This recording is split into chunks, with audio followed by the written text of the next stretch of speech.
Alam nyo ba, meron akong naipost last year, March 8, 2023. So that time was the time na nagpa-practice pa lang akong gumawa ng content, ng video. So yun yung time na inaaral ko pa lang ang sistema ng TikTok kasi nga kai-install ko lang last year ng TikTok.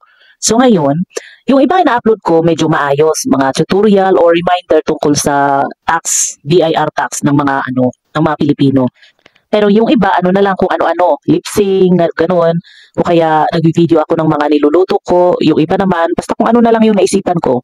So itong isang video na ito, alam nyo ba hanggang ngayon, nakaka-receive pa rin ako ng reactions, ng likes mula sa video na yon. At may mga naipon akong followers through that video. Eh yung video na yon, medyo ano lang, parang binideo ko lang yung ginagawa kong paglalaba, ganun.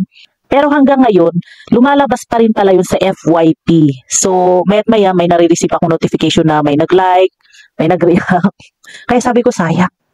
Kung noon ko pa sana inumpisan ang TikTok affiliate, di sana, kung may yellow basket yun, o kaya product yun na binibenta ko noong April, baka hanggang ngayon, meron pa rin akong nare-receive na sales or commission. Kasi sa dinami-dami ng nakakakita, posible namang walang bibili, diba? Kaya pag nakaka-receive akong ng notification mula sa video na yun, sabi ko, kahit maliit lang yung views ng mga ina-upload kong video, sige pa rin kasi malay natin, matulad ito dun sa video yung ginawa ko na hanggang ngayon, meron pa rin nakakakita or lumalabas pa rin siya sa FYP or sa SEO. Kasi yung video na yon parang lumalabas na tutorial siya, paano maglaba.